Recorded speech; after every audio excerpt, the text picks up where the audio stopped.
Good morning, dear student. In our last video, we are discussing the question X and Y are partner in a firm. They do not have partnership deed. What shall be the position in the following cases? So we need to answer if there is no partnership deed, or in question it specify that like they do not have partnership deed, or they say there is a partnership deed is absence in the question. Then we need to apply the five provision which we have seen, which we have learned in our last video, which is, as you can see, the rules regarding uh, partnership deed. If there is a absence of partnership, it means if there is no partnership deed, then what are the rules or what are the provisions for accounting treatment? That first, profit sharing ratio is divided equally, interest on capital is not paid, interest on drawing is not charged, interest on advance or loan by a partner, it will be allowed at the rate 6% per annum, and it is a charged against profit. It means interest is payable even if there is a losses. Remuneration to partners is not paid in any circumstances. So these are the five rules regarding the partnership deed. If there is a regarding the accounting treatment, if there is a no partnership deed drawn between the partners, or in question written there is a absence of partnership deed, then this question we are discussing.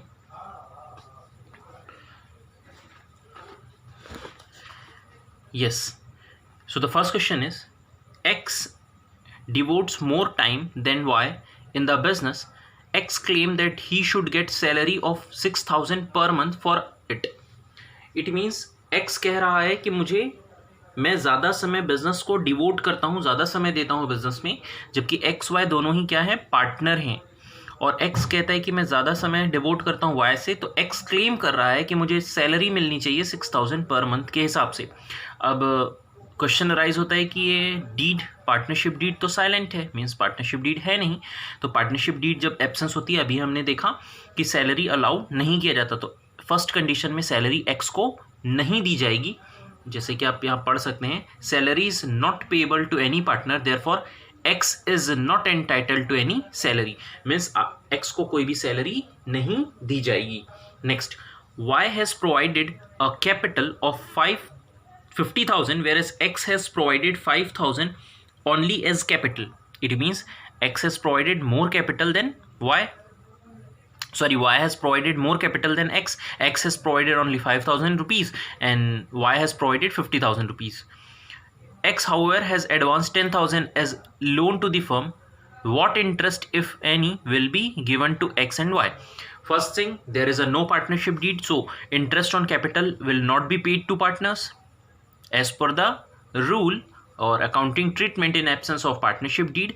Second, if X has advanced 10,000 as loan, then there is a proviso, means provision, regarding payment of interest on loan, that the partner need to pay interest on loan at the rate 6% per annum on simple interest basis. Then here only 10,000 rupees should attract the interest on it, or we can say interest on loan, to be paid to X, and interest on capital should be not allowed. So you can see there, interest on capital is not payable to any partner in the absence of partnership deed, therefore X and Y will not get interest on capital. Interest on loan is payable at the rate 6% per annum, thus X will get interest on loan at the rate 6% per annum.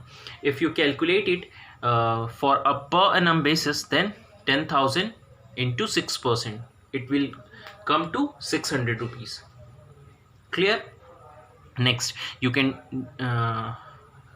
also further solve it in the question format, or rather you can only answer like this also. If it comes under a multiple choice question and you have given a options of the interest on capital or interest on loan, then you need to also calculate 10,000 into 6%, which comes to 600 rupees, and you need to tick on the correct answer. Clear? Next, X want to introduce his son Z into their business. Y objects to his proposal. Means there is one more person, namely Z, who is a son of X. X want that his son joins the business as a partner, but Y object the proposal. Then it's a right of a partner to reject any partner being appointed as a partner or admitted as a partner. Then here Y is correct and X cannot introduce his son as a partner. So answer is, the person cannot be introduced as a partner without the consent of all the partner. Therefore Z cannot be admitted into partnership because Y objected. Means Y is not favoring and not willing to admit the Z as a partner. Then Z cannot become a partner because Y is objecting the proposal. Y wants that profit should be distributed in the ratio of capital, but X want that it should be distributed equally. So we have learned, if there is a no partnership deed, then the profit should be distributed equally. So here X is correct in his decision or in his consent that the profit should be distributed equally, while Y is wrong. He is saying that profit should be distributed in capital ratio. So we can see the answer. Profit shall be distributed equally between X and Y after deducting interest on loan of X and 6% per annum on 10,000 rupees. Clear? So this is the one question regarding the situation, and this type of question will be asked in the examination. Let's move on one more question like this. Oral agreement means there is an agreement but it is a oral. We have seen that agreement must be written or oral. तो oral agreement को भी agreement माना जाता है यहाँ partnership deed बनाने के time. Harry and Gary are partners in a firm. They have not entered into partnership deed but they have agreed on the following. Means partnership deed तो नहीं बनाया इन्होंने, लेकिन इन्होंने कुछ एग्रीमेंट कर रखा है, ओरली एग्रीमेंट कर रखा है, बातें कर रखी हैं कि किस तरीके से ये अपने प्रॉफिट्स को, सैलरी को या इंटरेस्ट को डील करेंगे. तो पहला है, salary will be paid to Harry at the rate 10% per month. Means Harry को 10,000 सैलरी मिलेगा. Gary will get commission at the rate 10% of net profit. Gary को कमीशन मिलेगा 10% नेट प्रॉफिट का. Interest will be allowed on capital at the rate 10% per annum. Interest will be charge on drawing at the rate 10% per annum. Means all the things is of 10%. Partner cannot be admitted without the consent of both the partners. How will be the following dispute resolved? Means some dispute is arise between Gary and Harry. First, Gary demand to be paid salary as Gary is being paid because his commission is lower. Likewise, if you can see, Harry is getting salary of 10,000 per month and Gary is getting commission of 10% of net profit. So Gary demand the salary as Harry is being paid because commission जो Gary को commission मिल रहा है वो कम है और Harry को salary 10,000 मिल रहा है. तो गैरी भी सैलरी की डिमांड कर रहा है कि मुझे भी सैलरी चाहिए. तो पहला डिस्प्यूट ये है इनका. और दूसरा डिस्प्यूट, चलिए पहले का आंसर ही देख लेते हैं, डिस्कस कर लेते हैं. Yes, the solution is partnership agreement may be written or oral, therefore the term agreed orally between Harry and Gary is valid agreement. Means जो इन्होंने एग्रीमेंट कर रखा है 1 से लेके 5 तक, वो वैलिड होगा बिकॉज कॉन्ट्रैक्ट ओरल हो चाहे रिटर्न हो. मीन्स एग्रीमेंट जो है वो ओरल हो चाहे रिटर्न हो, बोथ वैलिड होता है. तो यहाँ इन्होंने हैरी को सैलरी देने का वादा किया था और गैरी को कमीशन 10% पर नेट प्रॉफिट का. तो यहाँ अगर गैरी डिमांड करता है बाद में कि मुझे भी सैलरी चाहिए, तो वो बिल्कुल गलत है और इसका आंसर होगा the demand of the Gary to be paid salary as is paid to Harry is not valid in the view of agreement of payment of commission. Means यहाँ पर गैरी को जो सैलरी, गैरी जो कह रहा है कि मुझे सैलरी चाहिए, वो बिल्कुल गलत है. हैरी को ही सैलरी मिलेगा 10,000 पर मंथ और गैरी को सिर्फ कमीशन मिलेगा, क्योंकि ये ओरल एग्रीमेंट हुआ था इन दोनों के बीच में. वन थिंग मोर, आपको अब जितने भी मैं इलस्ट्रेशन या क्वेश्चन होमवर्क पे दूंगा वो आप कॉपी पे नोट डाउन करेंगे. इससे आपकी प्रैक्टिस होगी आपके लिए ही बेटर है। तो जितने इलस्ट्रेशंस हम डिस्कस करेंगे क्लासेस में, वीडियो क्लासेस में, और साथ ही साथ जितने भी मैं होमवर्क दूंगा आपको, ये आप क्या करेंगे, अपने कॉपी में नोट डाउन करेंगे। कोई डाउट होगा तो मुझसे पूछ लेंगे। नेक्स्ट क्वेश्चन है, Harry demand that his son Sherry be admitted as a partner for 25% share to be given out of his share of profit, to which Gary disagree. Harry और चाह रहा है कि शेरी, जो कि हैरी का बेटा है, सन है, वो एडमिट हो जाए 25% शेयर्स के लिए, और ये प्रॉफिट का जो शेयर है वो गैरी डिसएग्री करता है कि शेरी पार्टनर बने। तो यहाँ बिल्कुल जब तक सारे पार्टनर कंसेंट नहीं देते, एग्री नहीं होते, कोई भी नया पार्टनर एडमिट नहीं हो सकता। तो यहाँ शेरी बिल्कुल एडमिट नहीं हो सकता। आंसर है, Harry demand to admit Sherry into partnership is also not valid as both the partner had agreed to admit a new partner with the consent of both the partners। तो यहाँ Harry तो agreed है, but Gary जो है वो disagreed है। तो ये पार्टनर जो आ रहा है नया, शेरी, वो एडमिट नहीं हो सकता। तो इस टाइप के क्वेश्चंस आपको 1 मार्क्स या 3 मार्क्स के लिए पूछे जाएंगे बोर्ड एग्जामिनेशन में, इसलिए हमने ये डिस्कस कर लिया। एक्सरसाइज से भी मैं 1-2 क्वेश्चन डिस्कस कर लेता हूँ ताकि ये पूरी टॉपिक कंक्लूड हो जाए और हम आगे नेक्स्ट टॉपिक की ओर डिस्कशन कर पाए। Yes, question is, following differences have arise among P, Q and R, state who is correct in the case. Means P, Q, R partners हैं और इनके बीच कुछ डिसएग्रीमेंट हो गया है, डिफरेंसेस आ गए हैं, आपको बताना है कौन सही है और कौन गलत है। P used 20,000 belonging to the firm and made a profit of 5,000. Q and R want the amount to be given to the firm. Means P जो है 20,000 जो कि फर्म का पैसा है, उससे उन्होंने 5,000 रुपीज़ प्रॉफिट अर्न कर लिया। ये कैसी बात हुई, जैसे कि मान लीजिए 20,000 रुपीज़ P को दिया गया और कोई डील करने के लिए, कोई कॉन्ट्रैक्ट करने के लिए, और P ने उस पैसे से क्या कर लिया, अपने पर्सनल बेनिफिट के लिए कोई डीलिंग कर ली और जिससे उनको मुनाफा हो गया, प्रॉफिट हो गया 5,000 रुपीज़ का। तो क्यू और आर जो कि रिमेनिंग पार्टनर है पार्टनरशिप फर्म के, वो चाह रहे हैं कि वो पैसा फर्म को दे दिया जाए। तो यहाँ क्या डील होगा, हाँ बिल्कुल, पी को 20,000 प्लस उससे कमाया हुआ प्रॉफिट 5,000, 25,000 क्या करना पड़ेगा, वापस करना पड़ेगा फर्म को। तो देखिए आंसर है, P must pay 25,000। Next question, Q used 5,000 belongings to the firm and suffered a loss of rupees 1,000. He want the firm to bear the loss. Q used 5,000 belonging to the firm and suffered the loss. अब यहाँ आप देख सकते हैं, जो Q है वो 5,000 जो फर्म का था वो अपने साथ लेके जाता है कोई कॉन्ट्रैक्ट करने के लिए, और उस कॉन्ट्रैक्ट से उसे लॉस हो जाता है 1,000 रुपीज़ का, खुद का लॉस हो गया, प्लस 5,000 किसके पैसे डूब गए, फर्म के।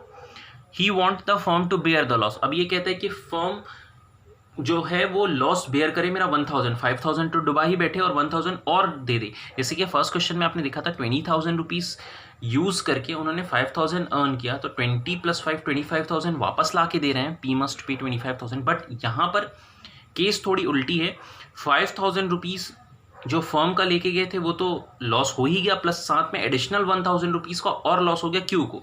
वो डिमांड करता है कि लॉस जो है 5,000 तो फर्म का था, 1,000 जो था वो भी फर्म बेयर करे। तो बिल्कुल यहाँ क्या फर्म बेयर करेगा, आपको लगता है कि बेयर करना चाहिए?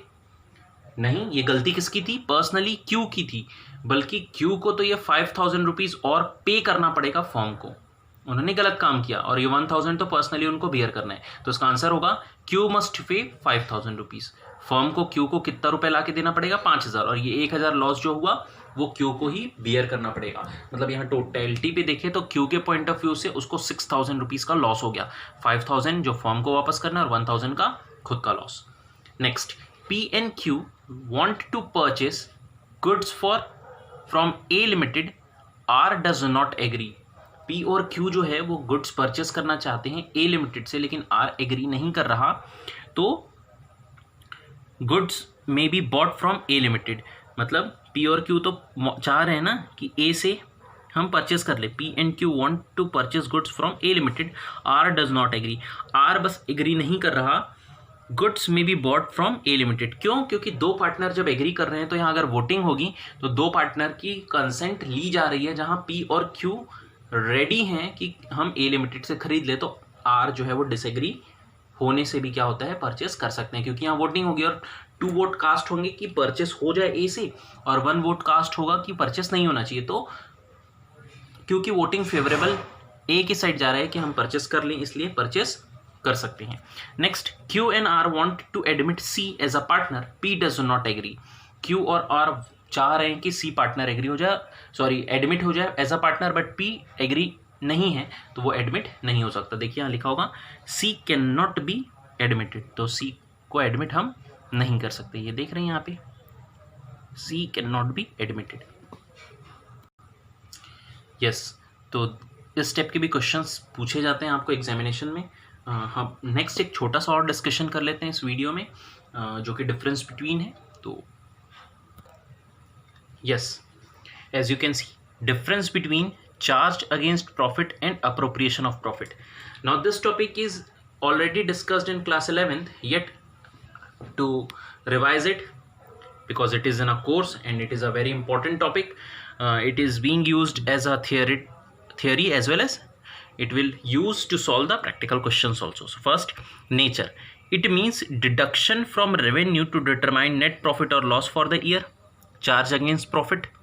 Appropriation of profit means, it means distribution of net profit for the year among partner under different head as per the partnership deed.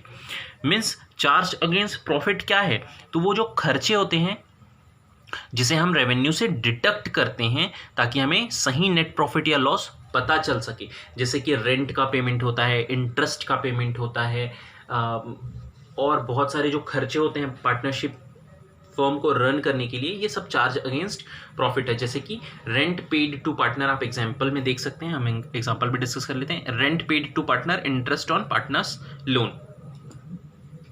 तो आप हम फर्म में प्रॉफिट अर्न करें चाहे ना करें, आपको क्या करना पड़ेगा, पेमेंट करना ही पड़ेगा। तो इसे इसीलिए ही चार्ज अगेंस्ट प्रॉफिट बोलते हैं। Charge against profit means profit हो तो ठीक, नहीं होगा तो भी आपको पेमेंट करना ही पड़ेगा। अप्रोप्रिएशन ऑफ प्रॉफिट मीन्स क्या होता है, जब प्रॉफिट हो जाएगा, मीन्स ये कंडीशन तभी अराइज होगा जब आपको नेट प्रॉफिट हो रहा है, तो आप उस प्रॉफिट को कैसे अप्रोप्रिएट करेंगे, मतलब डिस्ट्रीब्यूट करेंगे अपने पार्टनर्स में। लिखा भी होगा, it means distribution of net profit for the year among partner. Means आप प्रॉफिट को ही क्या कर रहे हैं, अप्रोप्रिएट कर रहे हैं, डिस्ट्रीब्यूट कर रहे हैं अपने पार्टनर्स को डिफरेंट हेड्स में। जैसे सैलरी दे देंगे, salary to partner, interest on capital, transfer of profit to general reserve. तो आप जनरल रिजर्व में जितना भी अमाउंट ट्रांसफर करना चाहते हैं, इस तरीके से आप क्या करेंगे, ट्रांसफर करेंगे। नेक्स्ट, सेकंड, व्हेन मेड, कब करना पड़ता है। In the event of loss also expenses that are charged और on profit are accounted. Means firm को प्रॉफिट होती है तब तो आपको ये डिस्ट्रीब्यूशन करना ही करना है, बट लॉस भी होगा, even the event of loss भी आपको इस एक्सपेंस को क्या करना पड़ेगा, ट्रीट करना पड़ेगा, अकाउंट करना पड़ेगा, मतलब पे करना पड़ेगा। जैसे कि पार्टनर को अगर रेंट पे करना है और इंटरेस्ट ऑन पार्टनरशिप लोन, तो मोस्ट इंपॉर्टेंटली आपको इंटरेस्ट ऑन पार्टनर्स लोन याद रखना ही पड़ेगा। और appropriation is made when there is a profit. Appropriation तभी किया जाएगा जब फर्म को प्रॉफिट होगा। Recording, it is recorded on the debit of profit and loss account, it is debited to profit and loss appropriation account. हम P&L account तो देख ही चुके हैं 11th में, P&L अप्रोप्रिएशन अकाउंट पार्टनरशिप में इस ईयर पे देखने वाले हैं क्लास 12th में। Priority, it is done before appropriation of profit. Priority में it is done after accounting of all charges. Means आपको जैसे ही प्रॉफिट अर्न होता है या नहीं भी होता, आपको सबसे पहले पेमेंट इन्हीं का करना पड़ेगा। मीन्स जो चार्ज अगेंस्ट प्रॉफिट का सिनेरियो है, जो केस है, जैसे इंटरेस्ट ऑन पार्टनर्स लोन पहले देना पड़ेगा, सैलरी या इंटरेस्ट ऑन कैपिटल आप बाद में पे करेंगे। तो प्रायोरिटी पहले चार्ज अगेंस्ट प्रॉफिट की होती है और बाद में अप्रोप्रिएशन ऑफ प्रॉफिट की होती है। रिकॉर्ड आप प्रॉफिट एंड लॉस अकाउंट पे debit side charge against profit को करेंगे, जैसे रेंट को रिकॉर्ड करते थे आप P&L के डेबिट साइड में, और सैलरी, इंटरेस्ट ऑन कैपिटल या transfer of profit and to general reserve, ये पूरे के पूरे डेबिट होंगे profit and loss appropriation account, जो कि अभी हम फर्दर आने वाले वीडियोस में देखने वाले, ये format profit and loss appropriation account का। तो होप सो ये वीडियो आपको समझ में आई होगी। जितनी भी डिस्कशन हुई है including this topic, difference between charge against profit and appropriation of profit, आप कॉपी में नोट डाउन कर लें, नोट्स बनाते चलें। कोई डाउट होता है तो मुझे पूछें व्हाट्सएप पे। 9:30 to 12:30 आपको टाइमिंग दे रखी है। पॉजिटिवली अटेंडेंस आप डेली ग्रुप ओपन होने के बाद अटेंडेंस अपना दे दिया करें, और अटेंडेंस काउंट हो रहा है, हम अटेंडेंस इसीलिए ले रहे हैं, डिजिटली अटेंडेंस लेने के लिए CBSE ने भी कहा है। तो प्लीज़ अटेंडेंस पॉजिटिवली दें, नोट्स बनाएं, घर पे रहें और पढ़ाई करें। Thank you.